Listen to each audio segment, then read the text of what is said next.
Pues bien, señores, vamos a iniciar nuestra segunda clase correspondiente al día sábado. Estamos haciendo el estudio del libro de Deuteronomio y antes de iniciar nuestra clase, pues vamos a cerciorarnos que estamos en comunión con Dios para poder discernir toda la información espiritual y después de eso iniciamos nuestra clase.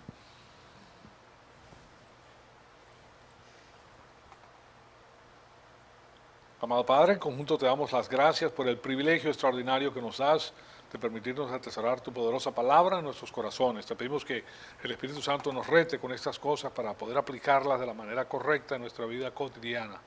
Todo para la gloria y honra de tu Hijo amado, nuestro Señor Jesucristo. En su nombre te lo pedimos. Amén.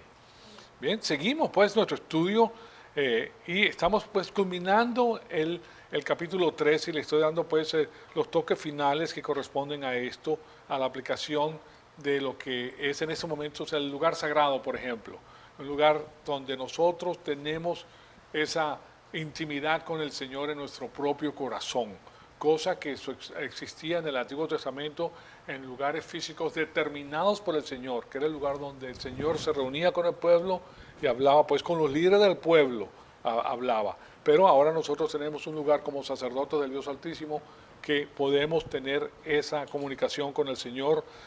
Sí, le podemos decir que es una comunicación de una vía nada más, pero en realidad, verdad, son dos vías, porque Él a nosotros nos habla por medio de su palabra. Nos ha diseñado de tal manera que nosotros podemos aplicar las porciones de la palabra de Dios que corresponden a nuestra vida diaria. Y eso es como guía divina, que es la palabra escrita. Aquí estuvo nuestro Señor Jesucristo como la palabra viviente y ahora la palabra escrita es la que nos guía, pero solamente si estamos en la condición espiritual, llenos del Espíritu Santo. Primero tenemos que aprender porque la información no viene por osmosis. No es que te duermas arriba de la Biblia y que esa información va a pasar de la Biblia a ti porque estás con tu cabeza durmiendo sobre ella. No, esto requiere nuestra propia volición. Le tenemos que decir al Señor, sí te quiero conocer, necesito tu información, es lo más importante que hay en mi vida. Y de esa manera, en la plenitud del Espíritu Santo, comienzas a recibir la información divina. Tenemos entonces el lugar de adoración en nuestra mente. Aquí en estos momentos está ocurriendo el canjeo de información bíblica en nuestro propio corazón. Y claro, está siguiendo el protocolo divino de la confesión de nuestros pecados para que Él pueda darnos pues la información necesaria para hacer el cambio interno en nosotros. Entonces, estamos viendo lo que produce la palabra de Dios a través de la plenitud del Espíritu Santo y estamos hablando de una sensibilidad, la sensibilidad que produce la guía del Espíritu Santo. Y quiero presentarles entonces los versículos del 7 al 11 del capítulo 2 de Primera de Juan. Y esto es lo que nos dice. Fíjense ustedes los detalles que nos da la palabra. Amados, nos dice, no les escribo un mandamiento nuevo, sino un mandamiento antiguo. O sea, cuando habla de antiguo es el mandamiento, está hablando con la iglesia ya, ¿verdad? Pero el mandamiento se lo está dando, hablando de lo que se le dio a los antiguos, haciendo referencia pues al pueblo de Israel. Que han tenido desde el principio. El mandamiento antiguo es la palabra que han oído. Por otra parte, les escribo un mandamiento nuevo, el cual es verdadero en él y en ustedes, porque las tinieblas van pasando. Las tinieblas se refiere al sistema cósmico de Satanás, a la oscuridad. Y la luz verdadera ya está alumbrando. ¿Dónde? En nuestros corazones comienza a alumbrar. Es por persona que va alumbrando. Y después hace la comparación. El que dice que está en la luz, caminando en el Espíritu, ¿verdad? Y aborrece a su hermano, está aún en tinieblas, sigue en el sistema cósmico. Está hablando de un hermano, está hablando de los hermanos de la iglesia, personas que son creyentes. Una de las cosas que acabamos de conversar antes de comenzar la segunda clase es que nosotros no odiamos a ninguna persona, nosotros odiamos el contenido de la mente de esa persona, si ese contenido está vinculado con el sistema cósmico y está propuesto por el sistema cósmico, porque está avanzando el paganismo. Lo mismo que le dijo Dios al pueblo de Israel. Una persona que te habla, esa persona tiene que morir irremisiblemente. No porque sea la persona en sí, porque no es asunto de razas, no es asunto de odio personal, sino es asunto de ética. Cualquier portador de esa información en el Antiguo Testamento merecía la muerte. Okay. Hoy en día tenemos personas que abrazan este sistema cósmico hasta la coronilla, con todo lo que presenta. Satanás se presenta a veces no solamente con la religión, sino también con la política que gobierna el mundo. Y si la política se aleja de lo que es la palabra de Dios y entra en la tiranía, que Dios no quiere eso, entonces estas personas son dignas de ese rechazo, no por ellas, por seres humanos, sino por lo que ellos abrazan en su corazón. Entonces, o sea que hay que entender pues lo que dice esta palabra y lo que nosotros tenemos. No es que estamos odiando a la persona en sí. Tú no puedes odiar a una persona porque está fuera de comunión, ya no amas al Señor, pero sí reconoces la información cósmica en esa persona y eso es lo que estamos rechazando, no a la persona en sí, porque esa persona también puede cambiar. Esa persona puede recibir la palabra de Dios, entonces ahora cambia, pues que ahora la ética de la persona ha cambiado porque cambió la base sobre la cual piensa, que es la metafísica, la verdad absoluta de la palabra de Dios que produce la nueva epistemología, la verdad a la cual él se apega. Entonces, el que dice que está en la luz y aborrece a su hermano, está hablando de aborrecer al hermano, no al contenido de la información de su mente, está aún en tinieblas, en el sistema cósmico, cabalgando pues en las tinieblas, y la referencia aquí es a la segunda parte del plan de Satanás. Fíjense ustedes, le pongo aquí los 3 círculos, en la parte de arriba el plan de Dios, con la primera fase que es la salvación, la segunda fase que es la vida cristiana en el Espíritu, y la tercera fase que es la vida eterna y pasa por el reino milenario. ¿Okay? Nosotros sabemos que cuando creemos en Él pertenecemos al sistema divino, pero aquí lo que está hablando el apóstol Juan ya es en referencia no a las personas que están aquí, ¿verdad? Que tienen alma y cuerpo, sino está hablando de las personas que ya han llegado aquí y que han dado el clavado al sistema cósmico, a los creyentes que han llegado aquí abajo, que abrazan entonces políticas foráneas a lo de Dios. Estas personas caminan en la carne, no caminan en el espíritu, y está hablando de los creyentes. No está hablando de los incrédulos, aunque los incrédulos abrazan en su totalidad el sistema cósmico, porque es lo único que tienen, pues solamente tienen alma y cuerpo, no pueden entender las cosas de Dios, no tienen novedad de vida que tiene el creyente tiene novedad de vida, sino que está aquí en la carne. Entonces, esta persona está aquí en las tinieblas. Estas son las tinieblas, tinieblas, tinieblas, tinieblas, la oscuridad. Y aquí está la luz y la luz. ¿Se dan cuenta? Entonces a eso se refiere cuando el apóstol nos deja saber este asunto. Dice, por otra parte les escribo un mandamiento nuevo, el cual es verdadero en él y en ustedes, porque las tinieblas van pasando y la luz verdadera ya está alumbrando. Es muy similar a lo que dijo de la ley mosaica. La ley mosaica está cubierta por el velo, ¿verdad? Y porque está pasando la gloria del Señor para las personas que no lo ven. Y entonces dice, el que dice, pero este es el otro lado, el que dice que está en la luz y aborrece a su hermano, referencia a la familia real, está aún en tinieblas. El que ama a su hermano y permanece en la luz, no hay causa de tropiezo en él. ¿Se dan cuenta? Tú puedes amar a la persona y puedes rechazar lo que piensa. ¿Okay? Yo sé que ustedes tienen familiares que aman, pero que no les gusta lo que piensan. Odian lo que piensan porque tienen atada a la persona que amas, ¿verdad? El sistema cósmico ata a la persona que tú amas y la hace trapo. No, ella no puede ver más adelante, no ve las repercusiones de su escogencia. Entonces nosotros odiamos eso porque sabemos que es una tiranía que va en contra de personas amadas. Entonces, pero el que ama a su hermano y permanece en la luz, y no hay causa de tropiezo en él. Pero el que aborrece a su hermano está en tinieblas y anda en tinieblas y no sabe dónde va porque las tinieblas han cegado sus ojos. Estas personas que están aquí producen obras muertas. Estas personas están en la séptima muerte, que es muertos en vida. ¿Por qué son muertos? Porque no están produciendo las obras de bien divino. ¿Okay? Para el Señor están nulos, no producen nada, no hacen nada. O sea, son solamente una carga, no quieren hacer. Y ahora, Dios tiene una política para las personas que permanecen en ese sistema por mucho tiempo. Su vida se acorta. Simplemente el Señor le acorta la vida porque no tienen, ¿qué vas a hacer aquí? Solamente lo utiliza como la carga del mosquito para el creyente maduro o como la carga del elefante. Esa persona está ahí para fastidiar a la persona que está creciendo espiritualmente y Dios lo utiliza en ese sentido. Entonces, es un poquito difícil de ver este asunto porque recuerden que nuestra relación con el Espíritu Santo es diferente a la relación que tenemos con el Padre y con el Hijo, en que el Espíritu Santo pues no se glorifica a sí mismo. Aquellas iglesias que glorifican al Espíritu Santo están fuera de lugar. Tanto el Espíritu Santo como el Padre glorifican al Hijo. El Hijo es el meollo de todo el honor, de todo lo que Dios tiene en glorificación a su Hijo. Entonces, pero el Espíritu Santo específicamente no se glorifica a sí mismo, sino que glorifica a el Hijo, al Mesías. Y imagínense, si el Espíritu Santo, que es Dios, glorifica al Mesías, ¿cuánto más nosotros que somos menos que Él? ¿Verdad? Entonces, Él glorifica a la segunda persona de la Trinidad. Entonces, mientras que tenemos una relación con el Espíritu Santo, la tenemos para lograr el objetivo. El objetivo es la madurez espiritual y con el fin de ¿qué? De tener la máxima producción espiritual para la gloria de Cristo. El fin no es la sabiduría. ¿Me explico? No es que yo sé más que todo lo demás, que estos cristianos no saben. No, de ninguna manera.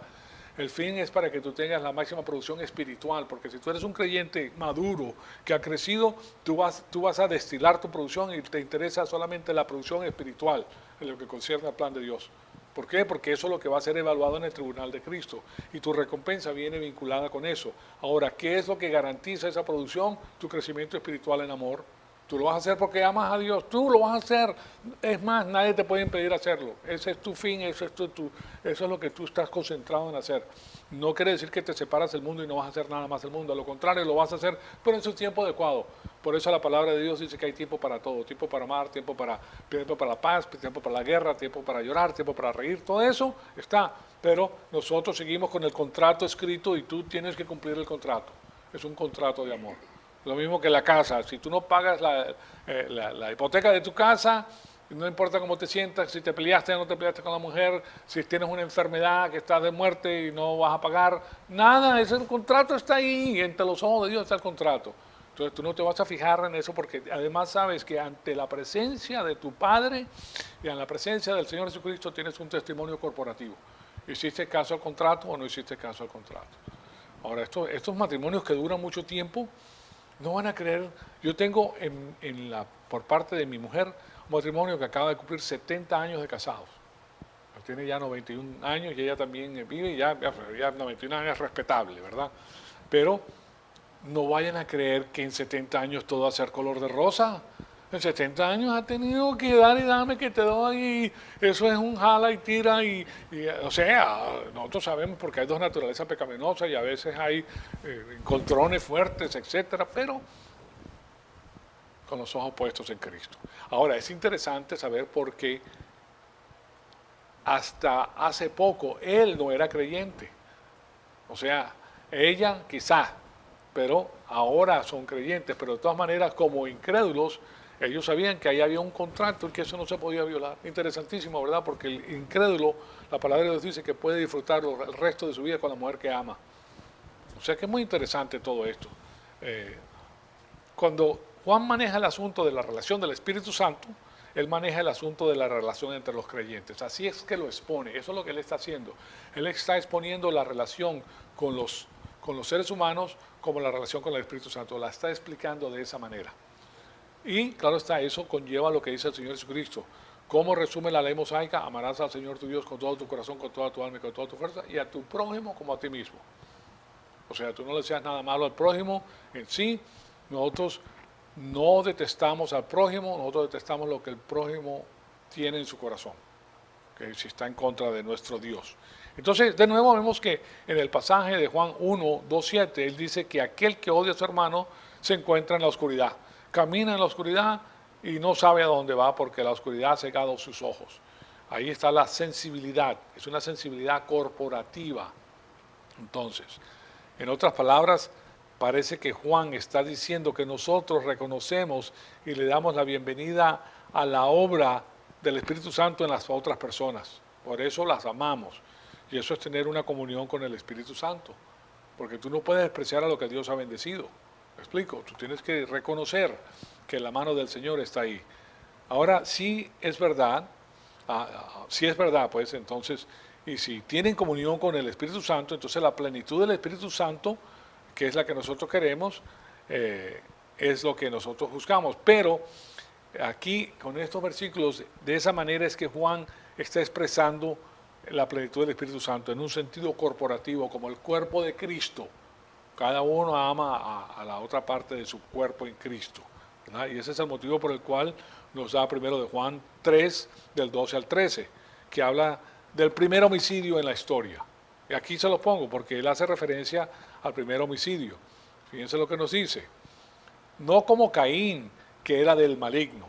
¿Se dan cuenta? Aquí, cuando dice que era del maligno, era que el maligno lo influenciaba a él. O sea, el sistema cósmico lo influenciaba. Si le pones caso al sistema pagano, te va a influenciar. Y mató a su hermano. ¿Y por qué causa lo mató?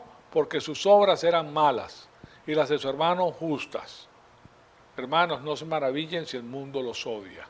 ¿Okay? Ahora, permítame darles una pequeña explicación. Lo que nos dice es que no seamos como Caín, para comenzar. Ahora, él está hablando acerca de los creyentes. Ese es el contexto. Está hablando acerca de los creyentes.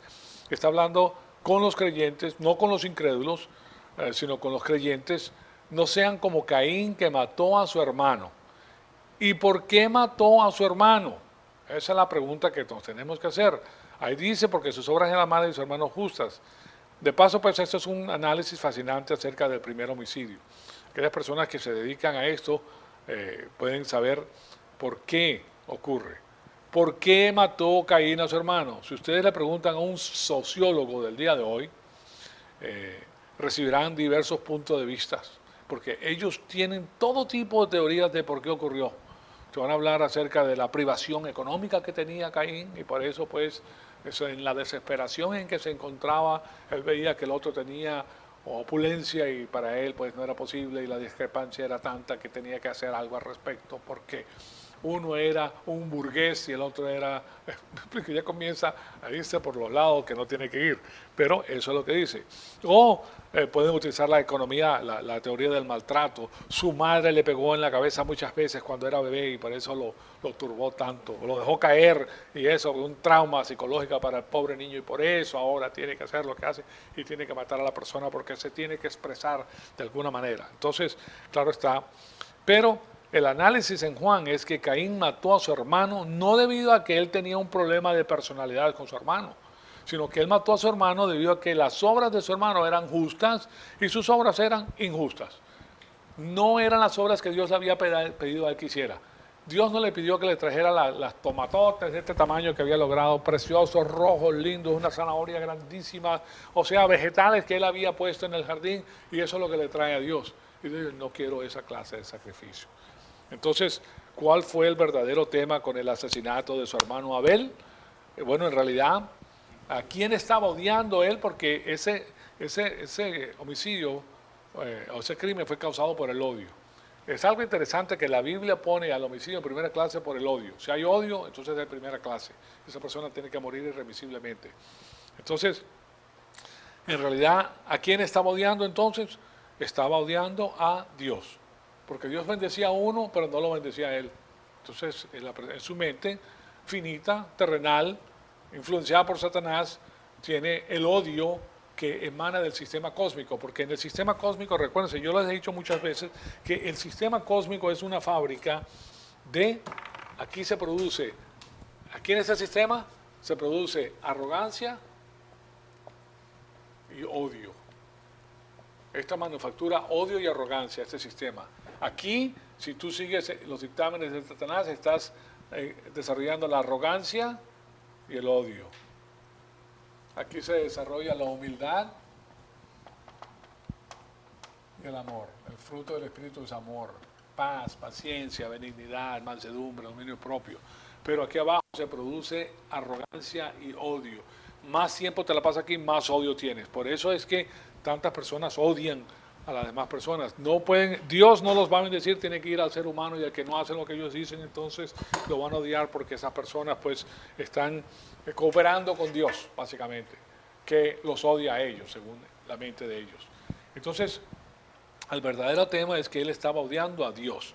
Simplemente él se resentía con el hecho de que cuando Abel era bendecido, a él le caía mal. A él no le iba bien. Y eso le caía mal a él de ver a su hermano bendecido. Entonces, Yo le ofrezco lo que yo quiero a Dios y estoy recibiendo palo, es lo que en su mente dice. Mientras que mi hermano está recibiendo bendiciones porque obedece a Dios.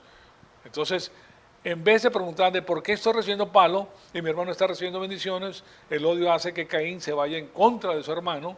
¿Y por qué hace eso? Porque no se puede ir en contra de Dios directamente. ¿Por qué? Porque Dios no está ahí directamente, no está físicamente en su presencia. Dios no es vulnerable a un asalto, a un ataque humano, posible. Por eso arremete pues en contra de la cosa más cercana, que es su hermano. Y claro, sería muy interesante aplicarlo ese mismo de análisis pues a los homicidios del día de hoy, porque eso es exactamente lo que ocurre. Cuando estos homicidios del día de hoy en realidad tienen que ver con alguien que está arremetiendo en contra de Dios.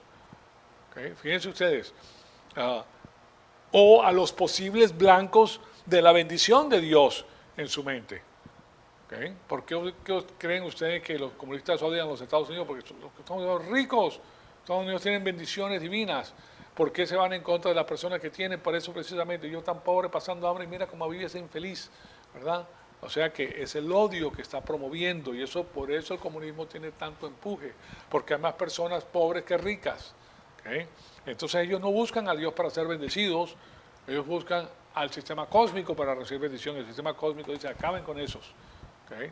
De todas maneras, pues estos son los tipos de cosas que ocurren.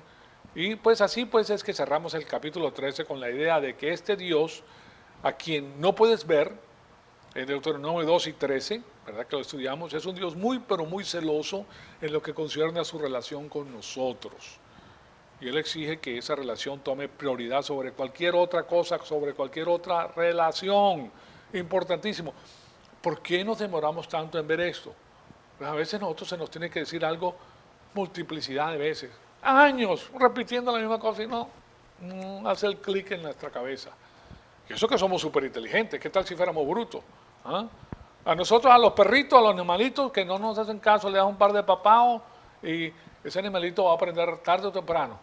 Entonces, tengo una perrita que, hay una perrita que tengo dos perritas, una es ciega, y ella está muy ancianita, muy viejita, y de vez en cuando, pues no sabe, no oye, ni oye, ni ve, ni huele. Entonces está en la oscuridad total y da vueltas y no sabe qué sacarla, ponerla afuera. Entonces de vez en cuando hace su necesidad dentro de la casa. Ya, claro, ella no se le puede pegar porque ya que es muy vieja, no sabe ni dónde está. ¿Okay? Lo único que sabe es que cuando comienza a moverse ya es hora de llevársela afuera. Pero entonces la otra perrita, que sí es jovencita, es muy linda y todo lo demás, de vez en cuando, bueno, si ella puede, yo también. Entonces hay que enseñarle que tú no puedes, tú no vas a hacer eso. Y claro, yo agarro un rollo de ese papel que se utiliza en la cocina, utilizas la parte del cartón nada más y hace ruido. Pero le da un pánico al asunto igual. Entonces agarro y eso no lo puedo hacer aquí, ¡pah! Y suena. Y después le pongo el hocico en la orina o en lo que ella hizo. ¡Ah, qué mal quiero! Bueno, no, aquí no se hace eso afuera, ¿verdad? Y solamente lo tiene que hacer 2 o 3 veces y aprendió el animalito. Ya no lo vuelve a hacer adentro porque sabe que le da mal. Pues interesante que los perritos que no son tan inteligentes aprenden, pero aprenden a base de ¿qué? De trancazo. Después de que lo aprenden, ya todo está bien, la colita, y ven acá, mi amorcito, y que ven y vamos a darte de comer y todo lo demás, se le olvidó. Pero no se le olvida el hecho de que ellos tienen que hacer lo que tienen que hacer correctamente. Ahora, su hermanito es muy inteligente, no le pasa ni por la mente hacer nada dentro de la casa. Porque él sabe, ya él vio y es suficiente ver para él, no, yo no voy a hacer eso aquí, no seas loco. Él obedece más rápido. ¿Qué pasa con nosotros, con Dios? Que nosotros no le hacemos caso y te dicen, eso no es así. Entonces, ¿qué quieres? Que te dé trancazo para que aprendas. ¿Okay? Los trancazos a veces son aquí, a veces son posteriormente. Porque si tú te dedicas a hacer las cosas que te interesan a ti y no las cosas del Dios que te redimió y que te compró con su sangre en la cruz, entonces posteriormente las recompensas las vas a perder. Porque Satanás te las robó, porque estás haciendo caso de lo que te dice el sistema cósmico con los ojos, ¿verdad? Como leímos hace poquito, lo que la carne te pide, lo que los ojos piden y la arrogancia de querer ser grande en el mundo. Entonces seguiste en las cosas del sistema cósmico, quieres ser el grande en el sistema cósmico y perdiste porque te robó la herencia Satanás. A veces es preferible que te den duro, ok, ya, ya no se me olvida. ¿Verdad? Y eso es lo que hacía Dios con Israel. ¿Qué hacía Dios con Israel? Que se iban para un lado, palo, palo, no me dejes uno vivo. ¿Okay? Claro está que él tenía su remanente, pero a los pueblos que se les iba, eso era lo que pasaba. Muy interesante ver el concepto, y mientras más rápido nosotros lleguemos a someternos al Señor, someternos en amor. No, Él no te está pidiendo que lo hagas a la fuerza por miedo, no, ni por la ley, sino porque tú lo amas. Tú conoces, tú reconoces que Él te da todo, todo lo que tiene la respiración, la habilidad de digerir, todo lo que tienes, el oxígeno, o sea, todo te lo da el Señor. ¿Te cuenta? Entonces, pero nosotros no, que yo, como dijiste, yo que está en el medio de la cosa en vez de ser Él el que te guía. Pero tarde o temprano lo aprendemos y es otra cosa. Otro gallo canta, como quien dice. Pues ahora entremos pues, en el capítulo 14, donde vamos a estudiar los versículos del 1 al 21. Y ahí encontramos pues el punto de vista cultural de Israel en lo que concierne a la muerte y a la vida. Muy interesante esta porción que vamos a ver. Es un asunto increíble porque hace poco estuvimos hablando acerca de lo que pasa en las escuelas norteamericanas, que el pueblo norteamericano no ha salido de este país, no conoce lo que está allá afuera y abraza a el socialismo y el comunismo.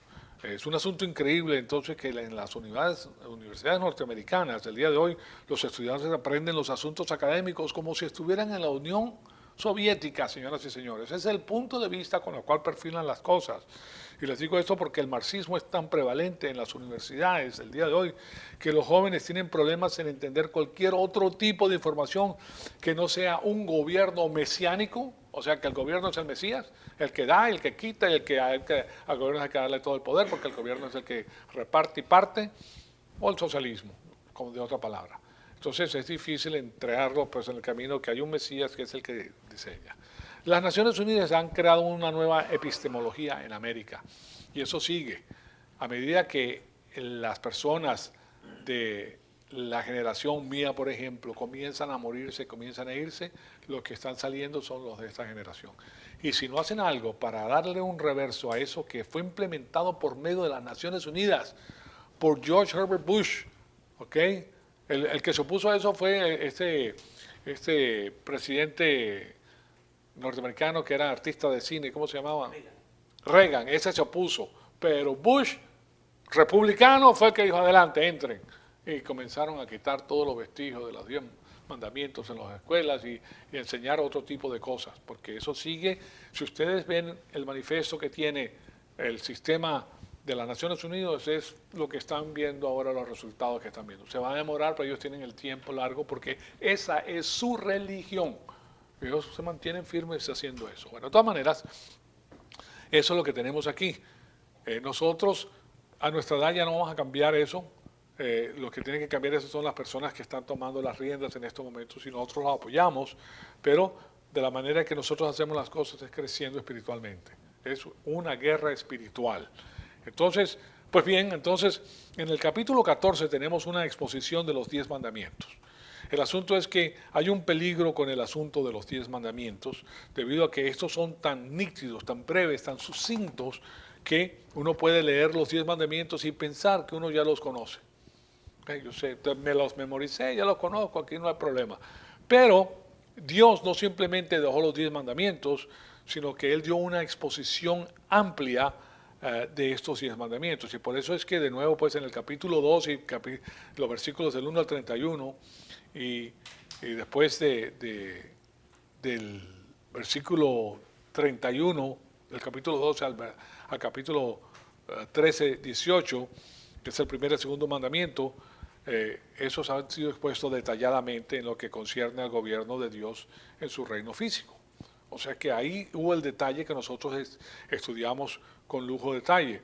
Y eso enseñaba a la destrucción arquitectural de cualquier tipo de religión que competía con el reino de Dios en la faz de la tierra. O sea, todo el sistema pagano que ahí existía tenía que ser estructuralmente derribado. No podía existir.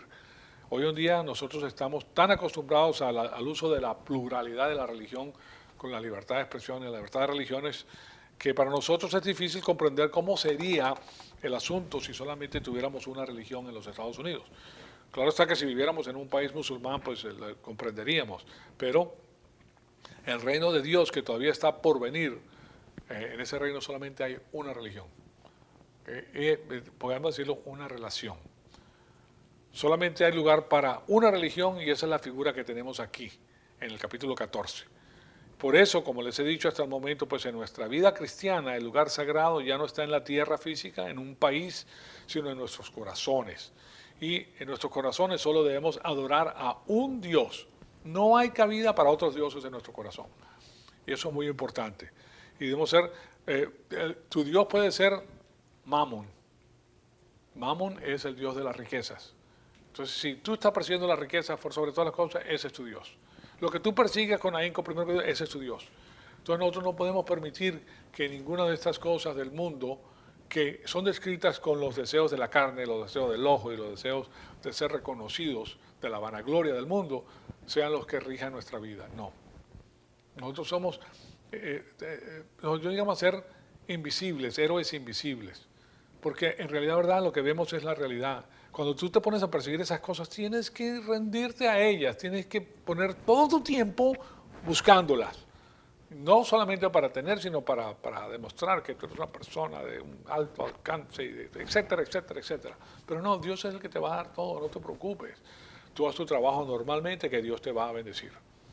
Con la paz y con la tranquilidad absoluta. No tienes necesidad de estar sofocado ni apresurado. No, no, tranquilo, ahí Dios te va a bendecir a ti porque Él es el Todopoderoso. Y Él ya vio tu vida desde la eternidad pasada y supo el momento en que tú tomaste las decisiones que tomaste. Y ya tiene preparado el futuro. Ya lo tiene preparado para ti. Solamente tú vas a caminar y ¡pam! Ahí está. Vas a caminar y ahí está. Y tú lo vas a ver. Antes no lo veías. Ese es el problema. Que antes estabas ciego y no veías las oportunidades que Dios te daba. Pero ahora tú vas a caminar, wow, mira esa oportunidad tan increíble, voy para allá. Y ahí está la puerta abierta y tú entras y así es para ti, Dios te lo tiene preparado para ti. ¿No? Pero tú no puedes hacer eso por tu propia cuenta. O sea, se requiere la omnisciencia de Dios para guiarte por el lugar que Él quiere que tú estés para bendecirte. No porque tú eres maravilloso, ni eres una persona increíble, y tienes una personalidad extraordinaria, y tienes un físico espectacular, y que a la gente le cae. No, nada de eso, nada de eso. Dios te va a bendecir a ti porque Él te ama y Él te quiere dar las cosas porque Él sabe que tú lo amas a Él. O sea que la manera más fácil de llegar del punto A al punto A es siguiendo al Señor. Lo más importante que hacemos es conocer la palabra de Dios. No hay cosa más importante porque nos da la oportunidad de aplicarla a nuestra vida cotidiana. Entonces, lo que estamos viendo es que en el reino de Dios, que todavía está por venir, va a existir el sistema divino donde no se permite ninguna otra religión y por aplicación nos damos cuenta que nosotros no debemos permitir ninguna otra religión que rija nuestro corazón. En nuestros corazones solamente debemos de adorar a nuestro Dios y debemos ser celosos de mantener nuestros corazones orientados a nuestro Dios y no a las distorsiones de sus atributos como las personas tendían a hacer en el Antiguo Testamento. Vayamos entonces brevemente al libro de Levítico, en el capítulo 18, y vamos a ver los versículos 28 al 30, porque quiero ponerles la narrativa y tiene que ver con la sección que contiene lo que tienen que hacer y lo que no tienen que hacer. Entonces, en Levítico 28, ahí lo tienen ustedes, no sea, esto está hablando con el pueblo de Israel, no sea que la tierra los vomite por haberla contaminado con el paganismo, como vomitó a la nación que estuvo antes de ustedes. Fácil, ¿verdad? Porque todo el que haga cualquiera de estas abominaciones, aquellas personas que las hagan serán cortadas dentro de su pueblo. Por tanto, guardará mi ordenanza no practicando ninguna de las costumbres abominables que practicaron antes de ustedes, para que no se contaminen con ellas. Yo soy el Señor vuestro Dios. Lo que pasa es que el ser humano trata de equiparar la diversión con la felicidad. ¿Okay? Porque la carne quiere diversión, quiere darle, porque hay un sistema químico que se dispara en nuestros corazones por seguir esas cosas. Es parte de lo que Satanás utiliza, que es la carne, para atraparnos a nosotros. ¿Okay? O hay cosas que son muy lindas que te abren las pupilas, ese es el deseo de los ojos, ¿verdad? O la vanagloria, de ser el grande. Entonces, esas son tres cosas muy importantes que van en contra de nosotros y Satanás las sabe perfectamente bien. Químicamente nuestro cuerpo va a secretar estos químicos que hacen que lo que tú estés haciendo sea adictivo. Adictivo, es una adicción que propone. Entonces, vivir por una adicción no es bueno, no es normal, como comprenderán. Eso se puede ver más clásicamente y claramente con una adicción a las drogas, que uno dice, pero bueno, ¿por qué te metiste? Ahora fíjate el problema. Pero hay otras que son menores, pero que son aún tan fuertes en lo que concierne a la dirección de tu vida como las otras. Que tú comprenderás, pues si tú has, por ejemplo, un adicto al sexo. Si tú estás adicto al sexo, hay una serie de oportunidades que tienes que no puedes tomar ventaja de ellas porque estás metido persiguiendo esto, porque esto es lo que te interesa, es la adicción que tú tienes. Entonces las oportunidades te pasan por el lado. No las pudiste ver, te cegaron la mente. Por eso dice la palabra que te ciega el entendimiento, el mundo, la oscuridad, te lo ciega porque te agarra por ahí y ya tú no puedes crecer. Tú no puedes perseguir eso y perseguir a Dios a la misma vez. Y no te da felicidad. Lo que te da es ese flujo de adrenalina, te da esa cosa que es las consecuencias pues, de ese buscar, pero no es felicidad, porque al final tú te das cuenta, bueno, ¿y eso qué? ¿Por qué estoy haciendo eso? Si al final qué, o te pegan una enfermedad, o sales peleando con alguien, y te das cuenta en el transcurso de tu vida que no tienes nadie que te ame porque estás usando y estás siendo utilizado. ¿Verdad? Si tú vas a utilizar a alguien, esa persona te va a utilizar a ti por algo más, pero tú estás utilizando a las personas porque ahí no hay amor. Entonces que hay un ritual sin la realidad. Y en ese ritual sin realidad no hay nada, es vacío. ¿Sí se dan cuenta? Entonces no hay felicidad. Dios quiere que tú seas feliz. Él quiere tu felicidad, cosa que no Él quiere en la mayor parte de las personas que persiguen sus debilidades. ¿Okay? El que lo hace ya no es excéntrico. Lo que produce ese sistema es una excentricidad en tu vida que no te permite hacer las cosas correctamente. Pero si lo haces de la manera que Dios quiere, viene la bendición divina y vas a ser feliz, feliz. Entonces, todo eso es importantísimo, pues, para que no se contaminen con ellas. Fíjense que Dios dice que son una contaminación para tu vida. Es en el versículo 28 que vemos una cláusula de propósito. Entonces, aquí la idea atrás de todo esto es que después que has expuesto las cosas que no deben hacer, Él dice, no sea que, o sea, aquí está la cláusula de propósito. Si tú haces eso, va a suceder algo negativo en tu vida. No sea que la tierra los vomite por haberla contaminado como vomitó a la nación que estuvo antes de ustedes. Porque todo el que haga cualquiera de estas abominaciones, aquellas personas que las hagan serán cortadas entre el pueblo. Por tanto, guardará mi ordenanza, no practicando ninguna de las costumbres abominables que practicaron antes de ustedes, para que no se contaminen con ellas. Y después firma, yo soy el Señor vuestro Dios.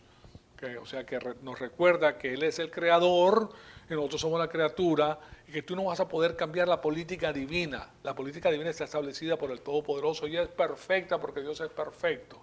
Entonces, en realidad, sí es una figura de la tierra vomitando al pueblo de entre sí. Esa es la figura que tenemos. Y eso es lo que nosotros llamamos la santidad del país. ¿Okay? La santidad del país es que el país fue dado con detalles geográficos. Ese es el país que Dios le dio al pueblo judío. Se lo dio con los límites que le correspondían al país, ¿verdad? Y eso es algo muy interesante. El país fue dado con detalles geográficos y a pesar de que no es el mismo tipo de cosa como el espacio sagrado en el templo o en el tabernáculo, pues el país tenía un tipo casi sagrado en sí. Pero este es el país que Dios le había dado ahí, era un país especial dado por Dios. Entonces, si vivían en el país, ellos tenían un tipo casi sagrado en sí, ahí con ellos. Y si vivían en el país, tenían que vivir de cierta manera, porque ese país era el regalo de Dios para ellos, para la nación de Israel. Entonces, después, en el capítulo 13, nos habló de los falsos profetas. Y ahí se está refiriendo pues a la integridad en la comunicación. Nosotros hemos visto en ese edificio que les presenté, la integridad en la comunicación es importante porque mantiene pues la realidad, la verdad. No cambia el significado de las palabras como lo hacen el día de hoy, porque ese es el sistema utilizado por la dialéctica, que comienza por una definición, te cambia la definición, ya ahora cambian lo demás mediante eso y ahí viene un cambio sucesivo e incremental por medio de un sistema que va retirando a la persona de la realidad del lenguaje como está descrito. Entonces, después el capítulo ese nos habló de esos falsos profetas y ahí se está refiriendo a la integridad pues en la comunicación. No puede haber un profeta falso en el país que diga falsedades pretendiendo tener el lenguaje de Dios y de esa manera pues engañando al pueblo. No, él no quería que el pueblo suyo fuera engañado y así es que llegamos a la integridad en la comunicación. Por eso es necesario. Ahora, cuando llegamos al capítulo 14, que es el que estamos abordando, tenemos todos estos mandamientos y estos entran en juego debido a que vamos a involucrarnos con la mano de obra y la propiedad. La mano de obra y la propiedad son importantísimas, por eso están los mandamientos que se dirigen a ellos. La mano de obra y la propiedad son partes de la vitalidad de una nación y Dios especifica el trato que tiene que dársele a la mano de obra y a la propiedad. Entonces, por eso nos vamos a involucrar pues con el funcionamiento de las familias y con la vida misma, porque eso es lo que Dios está proponiendo. Y les voy a leer desde el primer versículo hasta el versículo 21, pues, para darles el trasfondo de lo que vamos a estudiar, para que se familiaricen con el tema que vamos a estudiar. O sea que primero pasamos por lo que vamos a ver, después vamos a ir individualmente a los componentes del mismo y después vamos a ver cómo estas cosas se unen para la bendición del pueblo de Israel. Ahora, esa bendición corporativa del pueblo de Israel pasa a ser bendición individual para cada uno de nosotros si seguimos los mismos preceptos. Ahora, aquí va a hablar de un código de leyes específico que tiene que ver con la alimentación, cosa que para nosotros el día de hoy ya no existe, porque el Señor Jesucristo mismo lo dijo, se puede comer todo tipo de alimentos, no hay necesidad de seguir las cosas de la ley. Hoy en día, en el modernismo, pues, y con el sistema que hay de cuidado de los alimentos, es muy difícil que la persona se llegue a enfermar. Estos códigos están ahí, ¿para qué? Para que no se enfermaran las naciones, no se enfermara la nación que Dios estaba postulando y que no hicieran las cosas abominables que hicieran las otras naciones. Entonces, ya se nos acabó el tiempo, pero la próxima semana vamos a comenzar con Deuteronomio 14, les voy a leer 14 del 1 al 21, si ustedes quieren leerlo de antemano, pues bienvenidos, pero ya la próxima vez les doy la información con más lujo de detalle. Amado Padre, te damos las gracias, Señor amado, por esta oportunidad que nos has dado de nuevo de escuchar tu palabra, para poder crecer, para poder pensar y meditar en las cosas que tú has puesto en tu poderosa palabra para nuestra vida espiritual. Te pedimos que el Espíritu Santo nos rete con todas las cosas que hemos estudiado y que en nosotros todo sea para la gloria y la honra de tu Hijo amado, nuestro Señor Jesucristo. En su nombre te lo pedimos. Amén.